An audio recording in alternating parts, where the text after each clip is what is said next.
اعوذ باللہ من الشیطان الرجیم بسم اللہ الرحمن الرحیم السلام علیکم ورحمۃ اللہ وبرکاتہ۔ الحمد للہ بنعمتہ تتم الصالحات لا حول ولا قوۃ الا باللہ۔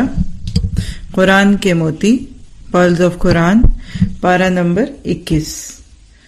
اتل ما اوحی، دین و دنیا کتاب و سنت کی روشنی میں ہم اس بک میں سے آج جس ٹاپک کو لیں گے تزکیہ سیریز کے طور پر، وہ ہے شکر۔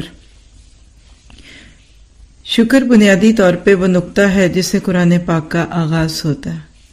کوئی انسان جو ہی قرآن پاک کھولتا ہے اور اس کے سامنے پہلے ہی صفحے پہ جب یہ بات لکھی آ جاتی ہے الحمدللہ رب العالمین، تو یہ اس بات کا اظہار ہوتا ہے کہ ایک انسان سے جو اصل جذبہ مطلوب ہے وہ شکر کا ہے، اور شکر گزاری ہی عبادت میں ڈھلتی ہے۔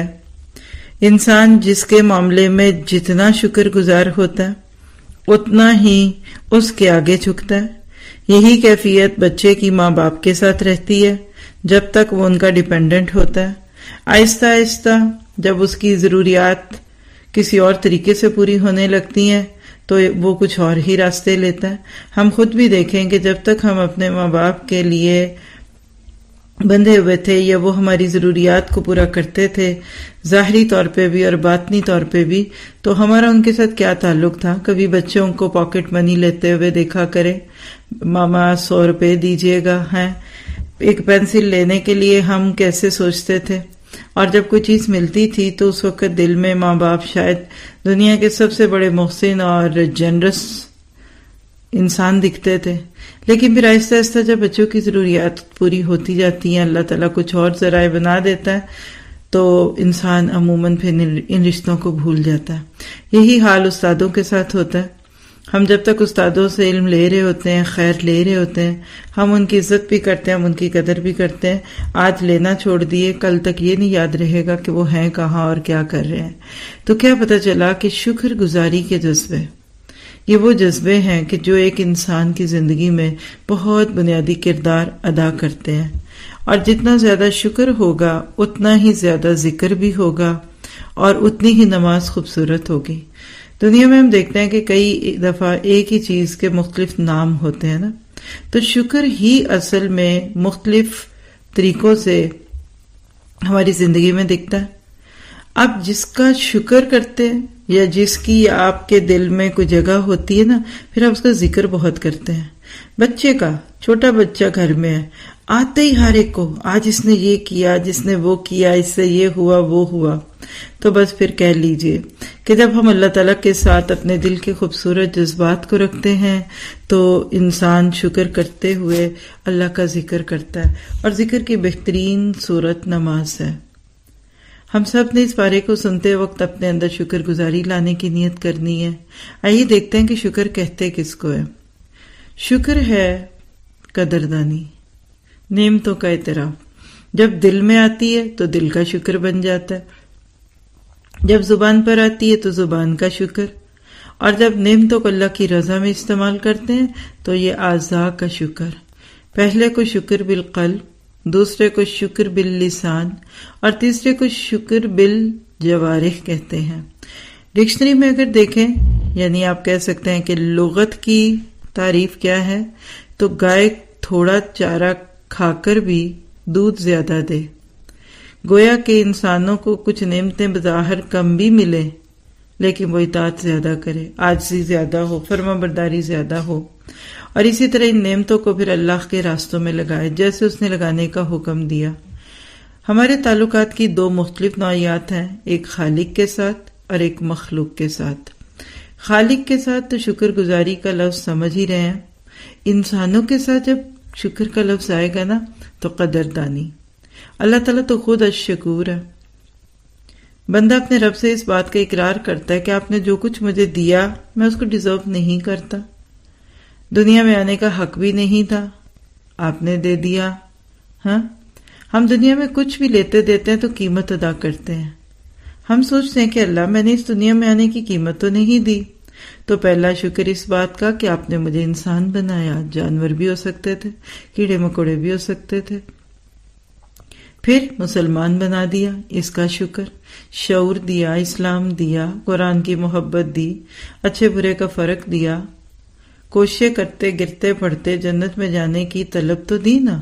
تو گویا کہ جتنا انسان اپنی نعمتوں کو دیکھتا جائے گا، قدردانی بڑھے گی، اتنے ہی اللہ تعالیٰ کے لیے شکر کے جذبے جو ہیں وہ ابھریں گے، اور انسان بہترین طریقے سے آگے اپنے عمل کو بڑھاتا جائے گا۔ اور آپ دیکھیں گے کہ شکر کے جذبات ہی ہیں جو پھر 5 نمازوں میں ڈھلتے ہیں اور باقی نیکیوں میں۔ انسانوں کے ساتھ شکر کا معاملہ اگر دیکھیں تو سب سے پہلا حق والدین کا، اور اس بارے میں اس پہ بہت سی باتیں ہیں، خاص طور پہ لقمان کی اپنے بیٹے کو نصیحتیں۔ شکر کا اپوزٹ یا متضاد کفر ہوتا ہے، نہ شکری۔ کافر کون ہے؟ نہ شکرا، نہ قدرہ۔ آج دنیا میں کوئی ماں باپ کی قدر نہ کرے تو لوگ اس کو برا کہتے، کوئی شوہر اچھی بیوی کی قدر نہ کرے یا بیوی شوہر کی قدر نہ کرے تو ہم اس کو برا کہتے، لیکن لوگ اللہ کی قدر نہیں کرتے اور ہم کچھ بھی نہیں کہتے۔ کم و بیش 3 دفعہ قرآن پاک میں یہ جملہ آتا ہے کہ وما قدر اللہ حق کا قدری، لوگوں نے اللہ کی وہ قدر نہیں کی جو اس کی قدر کا حق تھا۔ اور انسان کا دل نعمتوں کے بارے میں کب بھرتا ہے؟ جب وہ اپنے سے نیچے دیکھتا ہے۔ دنیاوی معاملات میں آپ نے فرمایا نیچے دیکھو، اور نعمتوں کے مختلف درجے ہوتے ہیں، کچھ دنیا تک رہیں گی، کچھ آخرت تک ہیں، کچھ اس دنیا میں ملیں گی، کچھ آخرت میں بھی مل جائیں گی، کوئی یہاں کوئی وہاں۔ ہم اپنے ارد گرد پھیلی نعمتوں کو دیکھ کر اللہ سے تعلق جوڑیں گے تو اللہ کے شاکر بندے بنیں گے، اور جتنا نعمتوں پہ نظر رکھیں گے اتنے عامل ہوں گے۔ اس کا اظہار انسان کے چہرے کی مسکراہٹ سے ہوتا ہے۔ شکر گزار مسکراتا رہتا ہے، اس کے ذہن پر بوجھ نہیں ہوتا۔ ہاں، اس کے برعکس ناشکرا چڑچڑا، آنکھیں بچھی ہوئی، آہیں بھرنا، تیوریاں ڈالنا، دوسروں کو دیکھتا بھی تو ایسے جیسے کھا جائے گا۔ ہم اپنے آپ کو دیکھیں، میں کیسی ہوں؟ کیا میرے چہرے پہ خوشی ہے؟ دل کھل رہا ہے؟ مجھے کیا مل گیا؟ میرے رب نے مجھے کیا کیا دے دیا؟ اپنی ایک ایک نعمت کو دیکھ کر آپ کے دل میں اسمائل آتا ہے، کیونکہ آپ کو رب مل گیا۔ آپ رب کی بنائی ہوئی تقدیر پہ راضی ہوتے جائیں، آپ کے چہرے پہ شکر بڑھتا جائے گا اور عمل میں بھی بڑھے گا۔ زیادہ کم چھوڑیے، بس رب نے جو دیا وہی کافی ہے۔ کہتے کہ ایک شخص نابینا تھے، عبادت گزار تھے، دعائیں بھی مانگتے تھے۔ کسی نے کہا کہ آپ اتنی عبادت تو کرتے ہیں تو اللہ سے آنکھیں مانگیے۔ تو کہنے لگے کہ اللہ کی دی ہوئی تقدیر مجھے آنکھوں سے زیادہ پیاری ہے، قدر اللہ احب الی من بصری، یعنی اگر اللہ نے یہ فیصلہ جو کیا کہ مجھے نابینا رکھے تو میں اس پہ خوش ہوں۔ کئیوں کے بس آنکھیں ہیں تو وہ پھر بھی خوش نہیں ہوتے، کچھ نہ ہونے پہ بھی راضی اور کچھ سب کچھ ہونے پہ بھی ناراض۔ آپ کو اپنا وہ بچہ کبھی بھی اچھا نہیں لگے گا جو ہر وقت ہی بگڑا رہے، اس کا موڈ ہی نہیں سیدھا ہوتا۔ اور ایک وہ ہے ٹھیک ہے ماما، اوکے، جو کہہ دیں، جو آپ کو اچھا لگے۔ تو اللہ کے لیے کوئی مثال نہیں ہے، ہم سب کو اپنے بارے میں سوچنا ہے۔ عبداللہ بن مبارک کے ساتھ ایک ایسا واقعہ پیش ہوا تھا، آج بھی تاریخ کی کتابوں میں ملتا ہے کہ کیسے سفر کے دوران کہیں بچھڑے اور راستے میں ایک کٹھیا کے پاس سے گزرے تو آواز آ رہی تھی، الحمدللہ الذی احیانا بعد ما اماتنا۔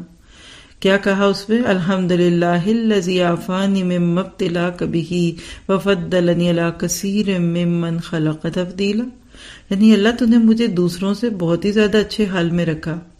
جا کر دیکھا تو پورے جسم کے کٹے پھٹے حصے، صرف زبان ہے جو چل رہی ہے، کوئی اس سلامت نہیں۔ پوچھا کہ آپ کس بات کا شکر ادا کر رہے تھے، یا آپ کیسے دوسروں سے اچھے ہیں؟ تو کہنے لگے کہ کیا اللہ نے مجھے اسلام نہیں دیا، اپنی محبت نہیں دی؟ آج دنیا میں کتنے کفر پہ ہیں۔ اور اسی طرح کی کچھ باتیں کی کہ جس کے بعد ان کو یقین آ گیا کہ یہ اللہ کا شاکر بندہ ہے۔ کہا آپ کون ہیں، کہاں سے ہیں؟ کہا میرا ایک کام کیجئے پھر بتاؤں گا۔ اور وہ کیا؟ کہ میرا ایک پوتا ہے جو کل سے گھر نہیں آیا، آپ اس کو ڈھونڈنے میں میری مدد کیجئے۔ اور اپنی کہانی سنا دی کہ کسی حادثے میں شکار ہوئے تو میرا بیٹا اور اس کے گھر والے چلے گئے، صرف میں اور میرا پوتا ہیں باقی۔ اب یہ گئے باہر ڈھونڈنے، دیکھتے دیکھتے دور گدھ دکھے اور وہاں ایک اسی ایج کے بچے کی ڈیڈ باڈی دیکھی۔ اب سمجھ نہیں آ رہی کہ کروں کیا، لیکن آ کر بڑی ہی حکمت کے ساتھ اس کو بتایا کہ ایک بات تو بتائیے کہ اللہ کو آپ سے زیادہ پیار ہے کہ یعقوب علیہ السلام سے، یوسف سے، انبیاء کے نام لیے۔ جب وہ بندہ ہر بات کے جواب میں نبیوں کے نام پہ ہی راضی ہوا تو انہوں نے کہا کہ پھر آپ صبر کیجئے، آپ کا پوتا اللہ نے واپس لے لیا۔ یعنی اب دیکھیے کہ کبھی آزمائش پر آزمائش پڑتی ہے نا، دل میں تو یہ تھا کہ نہ بتاؤں لیکن بتانا بھی تھا، بس اس پہ اس شخص نے الحمدللہ کہا اور وہی گرا اور جان چلی گئی۔ انہوں نے اس کا کفن دفن کیا، خواب میں اللہ نے ان کو دکھایا کہ وہ بزرگ بالکل ٹھیک ہو چکے ہیں۔ پوچھا آپ کی کیفیت کیسے بدل گئی؟ تو پھر انہوں نے قرآن کی آیت پڑھی کہ فَنِعْمَ أَجْرُ الصَّابِرُونَ، صبر والوں کے یہ بدلے ہیں۔ تو بات یہ ہے، ایک ہی چیز کے دو رخ ہے، ایک طرف صبر ہے تو ایک طرف شکر ہے۔ آپ نے فرمایا کہ کھا کر شکر کرنے والے کا اجر روزہ رکھ کر صبر کرنے والے کی طرح، اتنی بڑی چیز ہے یہ شکر۔ اور جو صابر ہوگا وہ شاکر بھی ہوگا، جو صابر نہیں وہ شاکر بھی نہیں۔ یہ صرف رویے ہیں۔ آج عموماً ہم دکھی کیوں رہتے ہیں، ہم ناراض کیوں رہتے ہیں؟ ہمارا شکوہ کیا ہے کہ حالات اچھے نہیں، اس لیے کہ ہم ناشکری کا اظہار کرتے ہیں، یہ نہیں وہ نہیں یہ نہیں۔ حالانکہ اگر اللہ کے خزانوں پہ نظر رکھیں تو انسان کو کبھی مایوسی نہ ہو، اور پھر شکر کرنا ہے تو ذکر کے راستوں سے گزرنا پڑے گا۔ آئیے ذرا پارے کے ساتھ ساتھ دیکھتے ہیں عنکبوت 45 میں اللہ نے کیا فرمایا، وَلَذِكْرُ اللَّهِ أَكْبَرُ۔ یہ ذکر کیا ہے؟ ہمارے یہاں لفظ ذکر آتی تسبیح اور ایک خاص قسم کا گیٹ اپ اور ماحول آتا ہے، اور کوئی بیٹھا ہے اور ایک ہی لفظ بار بار بار بار بولتا جا رہا ہے۔ حالانکہ ذکر کیا ہے؟ اللہ کی یاد۔ یہ کوئی وجد نہیں، یہ کوئی ایسی ویسی باتیں نہیں، یہ تو اللہ کی یاد ہے جب دل میں آتی ہے، اور اللہ تو بھولتا ہی نہیں ہے۔ کچھ کو اللہ صرف نماز کے وقت یاد آتا ہے، کچھ کو رمضان میں یاد آتا ہے، کسی کو عمرے پہ جا کے یاد آتا ہے، اور اللہ والے کو رب کبھی بھولتا ہی نہیں ہے۔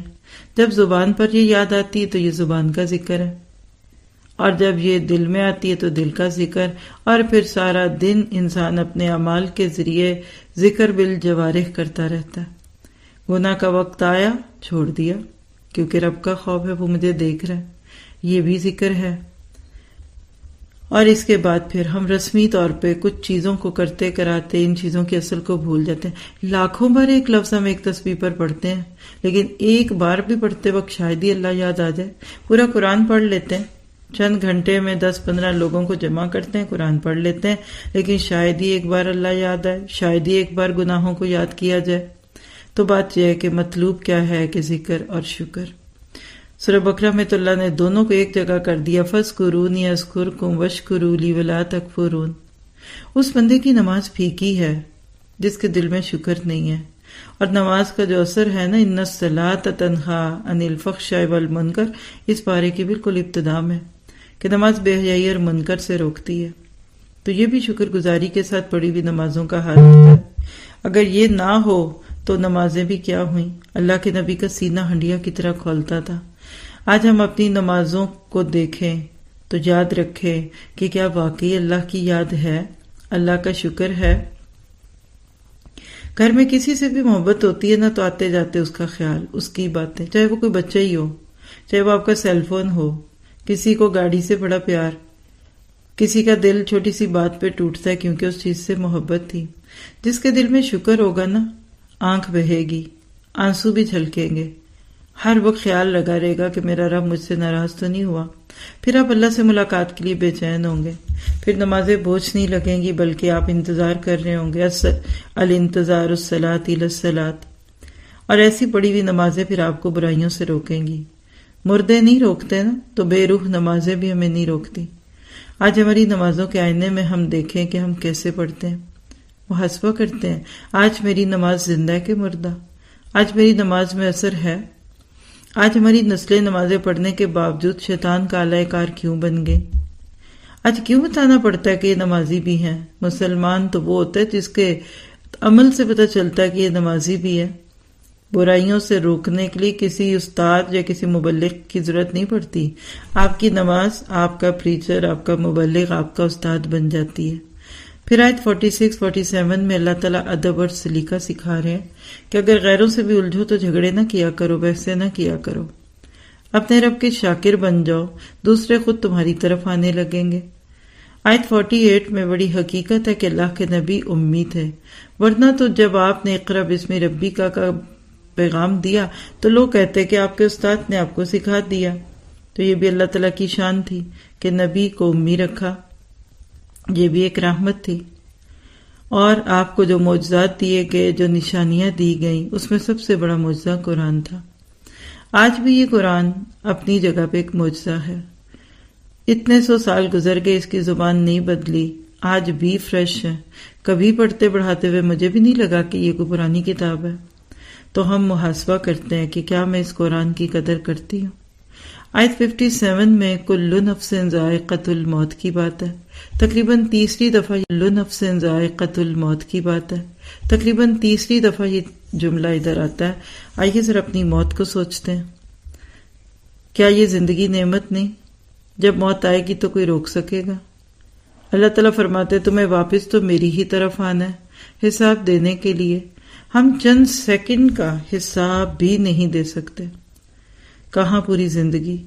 آنکھ بند کر کے سوچئے کہ میں ڈیتھ بیڈ پہ ہوں، کیا حال ہوگا اس وقت میرا، کس طریقے سے میں اللہ کو چہرہ دکھاؤں گی. اور موت کے 2 ذائقے ہیں، ایک میٹھا اور ایک کڑوا. مومن کی موت سب سے میٹھی چیز ہے دنیا میں، اور کافر کی موت بٹر، کڑوی. اللہ ہمیں مٹھاس والی موت عطا فرمائے. آیت 58 میں اللہ کی قدردانی کی بات کی تو اب جنت کی باتیں آگے آ رہی ہیں. جو جتنا اللہ کا قدردان ہوگا اللہ بھی اس کا قدردان ہوگا، اور اسی طرح پھر اللہ اس کے تھوڑے تھوڑے عملوں سے ہی راضی ہو جائے گا.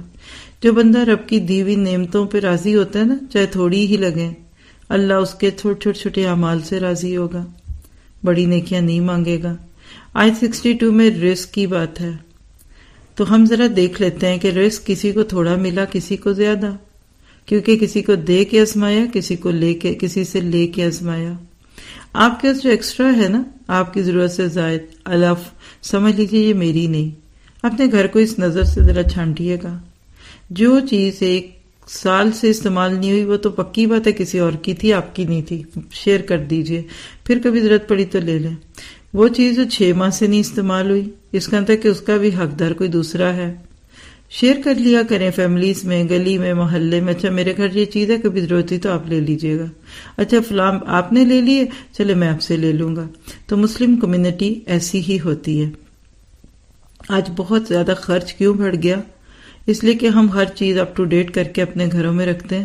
تو جب خواہشوں کو چھوٹا کریں گے نا تو رزق کی کمی پوری ہو جائے گی. جس کی خوشیاں چھوٹی ہیں نا وہ سب سے امیر شخص ہے. سستی خوشیوں والے ہی اصل میں امیر لوگ ہیں. وہ جس کی الماریاں کپڑوں سے بھری ہیں لیکن دل شکر گزار نہیں، وہ امیر نہیں ہے. کئی دفعہ آپ یاد کیجئے، بلکہ بچپن میں وہ جوڑا جو عید پہ ملتا تھا کتنی خوشی دیتا تھا. آج ہر دن نئے کپڑے پہننے آپ کو کوئی پرواہ بھی نہیں ہے. پھر آئے 65-67 میں ناشکریوں کا تذکرہ، اور 69 میں دوبارہ مجاہدے کی بات ہے. سورت شروع ہوئی تھی مجاہدے سے، جاہد علی نفسی، یا جاہدہ کا لفظ تھا، اور یہاں کیا کہا کہ جو ہمارے رستے میں محنتیں کرتے ہیں ہم ان کو رستے دکھاتے ہیں. جو مشکل میں آئے گا اللہ اس کو زیادہ دے گا. اور وہی بات ہے کہ میرے گھر کے راستے میں کوئی کہکشاں نہیں. اس لیے ہمیں اپنے آپ کو اللہ کے ہاں دیکھنا ہے. دنیا میں آپ کے اکاؤنٹ میں کوئی پیسہ جاتا ہے آپ کو نظر آتا ہے، آخرت کے اکاؤنٹ میں جو پیسے جاتے ہیں نا وہ دکھتے نہیں ہیں، وہ غیب کے پردوں میں. چیک ہاتھ سے چلا گیا، جب کبھی ڈپازٹ ہوگا تو آپ کو اس کی ٹرانزیکشن دکھے گی نا. تو آج اس دنیا میں آپ کو اپنے سارے شکر، ساری محنتیں، سارے مجاہدے اور ساری مشکلات اور اللہ کی طرف سے دی ہوئی کسی کمی پہ راضی ہونا ہے. کل قیامت کے دن وہاں کے اکاؤنٹ میں دیکھیں گے اور اللہ اپنی معیت دے گا. آپ محسن کے درجے پہ بنیے تو اللہ آپ کے ساتھ ہے. اور شکر کے درجوں میں سب سے اعلیٰ درجہ کیا ہے؟ اس چیز پہ بھی شکر کیا جائے جو نہیں ملی. صبر کا مقام شکر میں، اور شکر صبر میں ڈھلتا ہے سی 100 کی طرح. ایک سائڈ اوپر تو دوسری اتنی ہی نیچے. اور کبھی کبھی تو ایسا وقت آتا ہے کہ بندے کو تکلیف اور غم ملتا ہے اور وہ کہتا ہے الحمدللہ کہ یہ تکلیف مجھے اللہ کے قریب کرے گی. تو صبر ایک مقام پر پہنچ کر شکر میں ڈھل جاتا ہے. جو زندگی میں شکر کا رویہ اختیار کرے گا اس کے اندر صبر خود بخود آئے گا. خوبصورت سے پیغام کے ساتھ سورت لقمان پوری ہوتی ہے. تو آگے سورت روم ہے. اس میں بھی کچھ قوموں کی شکر گزاریوں اور ناشکریوں کا تذکرہ ہے. انسانی فطرت کو پکارنے والی سورت ہے. کئی بار لفظ فطرت اللہ التی فطر الناس کا لفظ آتا ہے.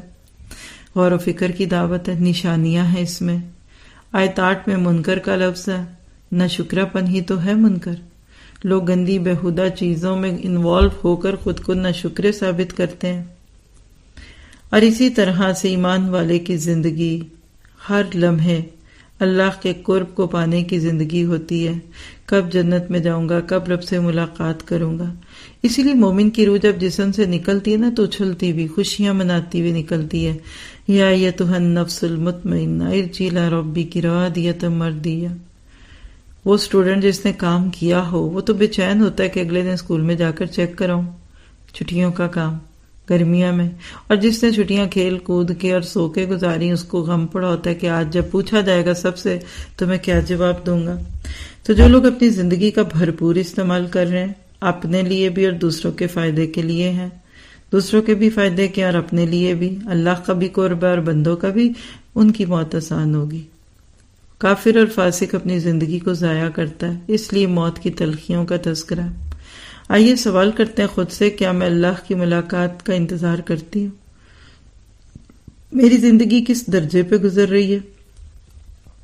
اللہ نے جو میرے حصے میں کام لگائے تھے کیا میں نے کیے؟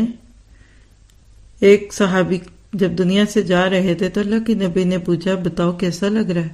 کہ اللہ کے نبی, ایک طرف اللہ کی رحمت کی امید ہے اور دوسری طرف اپنے گناہوں کا ڈر ہے.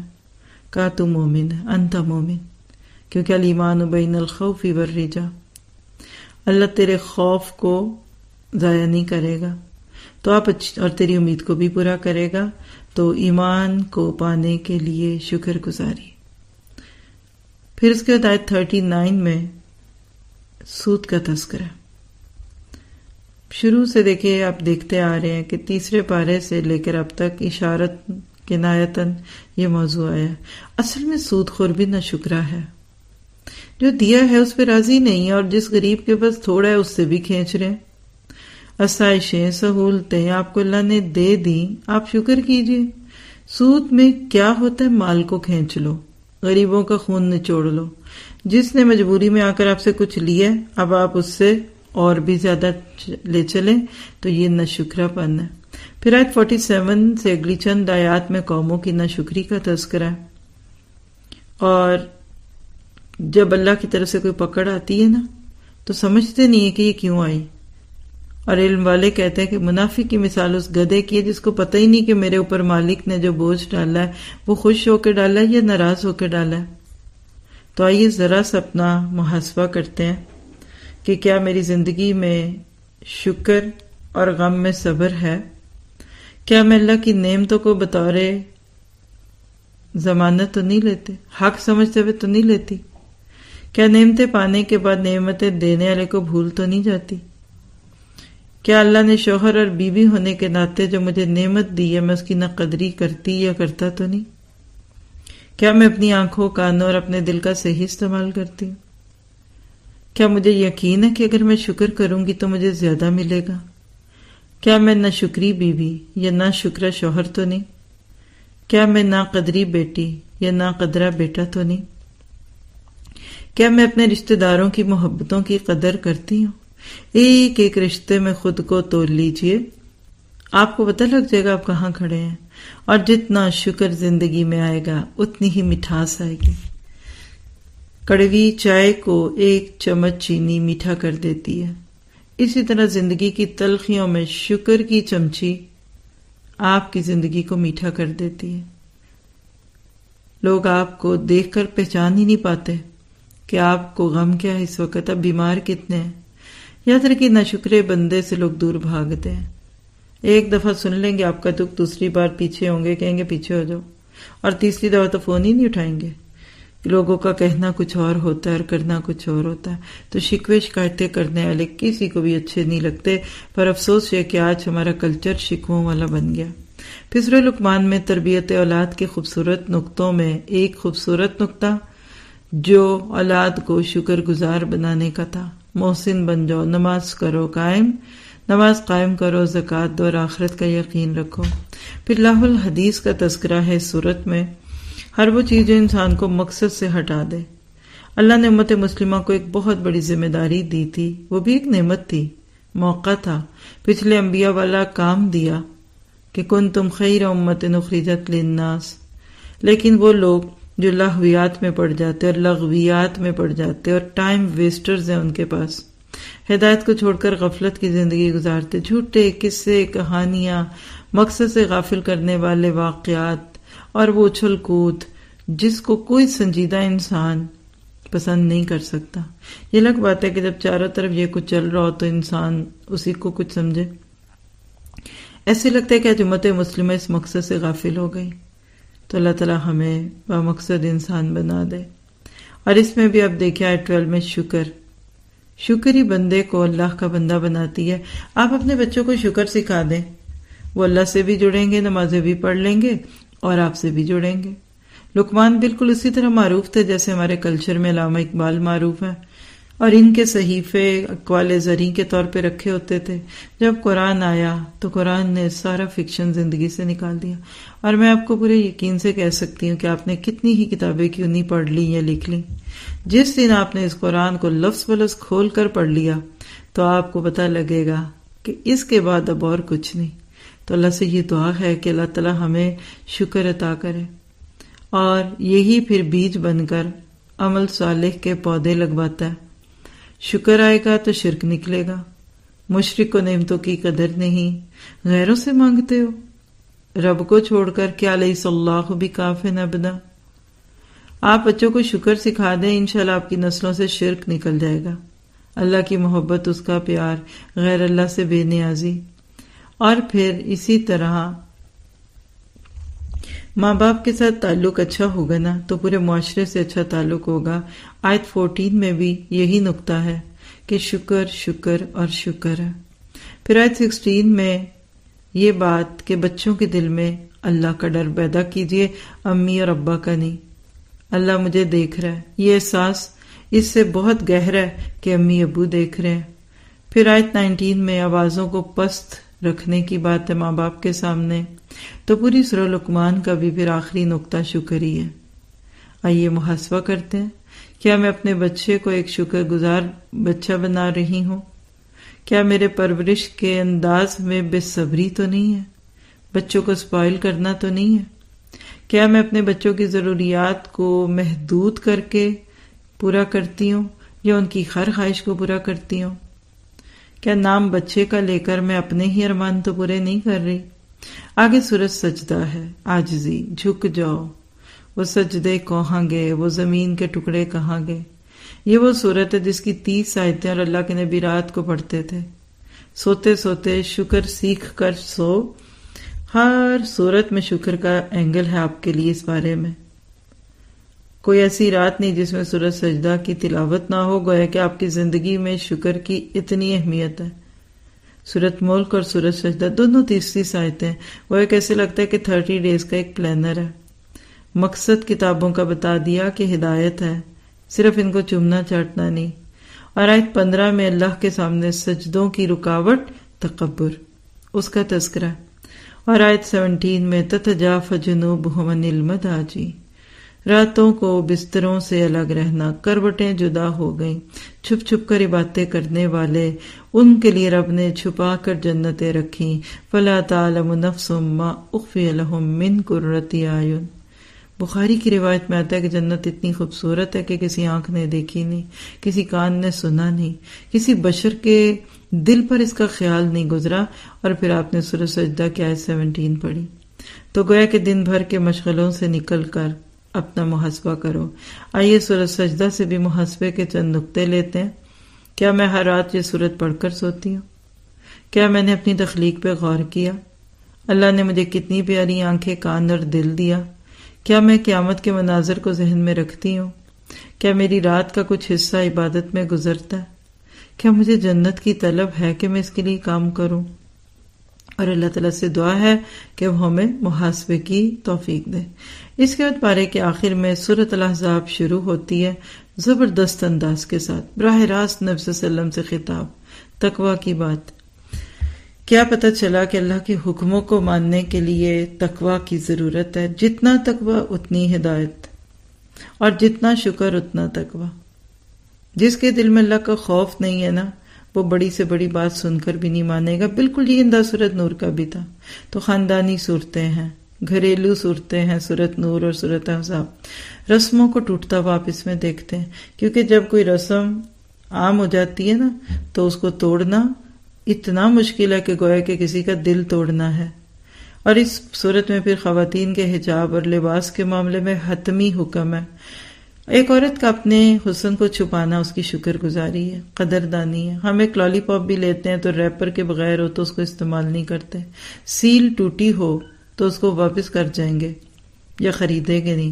تو اللہ نے عورتوں کے اوپر حیا کی جو بات رکھی ہے، اور مردوں اور عورتوں دونوں کو نظروں کو جھکا کر شکر کو پیدا کر کے دل میں اللہ کی اس نعمتوں کے ساتھ چلے جاؤ گے تو زندگی سے اچھے انداز سے فائدہ اٹھاؤ گے۔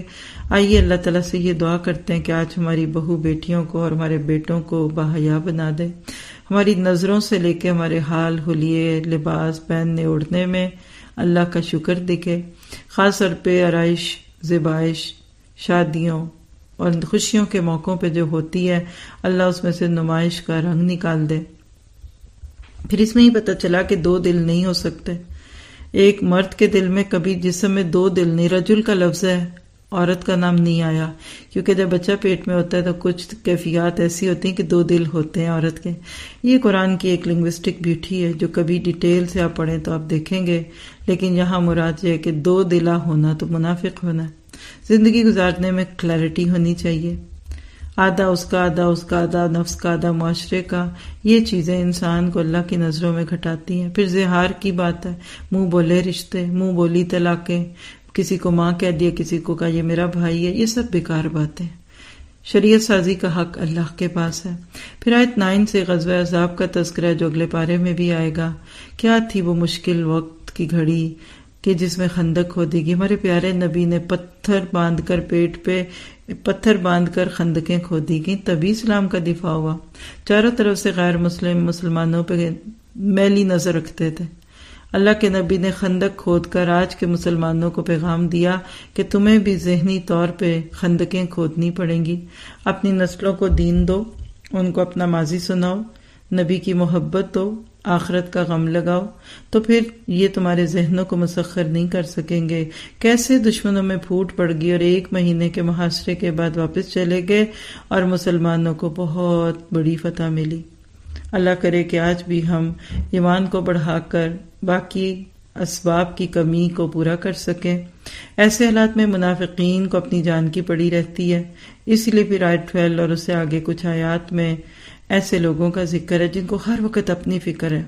پھر آیت 21 میں لَقَدْ كَانَ لَكُمْ فِي رَسُولِ اللَّهِ أُسْوَةٌ حَسَنَةٌ کی بات ہے۔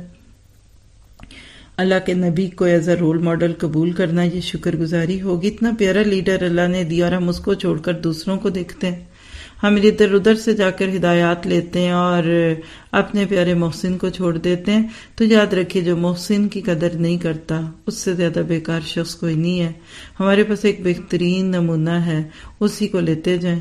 پھر آیت 22 سے آگے سچے مومنوں کی بات ہے کہ جن کی زندگیوں میں مختلف مارکے ہوئے اور وہ سلیکٹ ہوتے گئے۔ یاد رکھیے اللہ آپ کو مجھے چھانٹتا ہے، حالات میں ڈال کر اللہ دیکھتا ہے کہ یہ کیسا ہے۔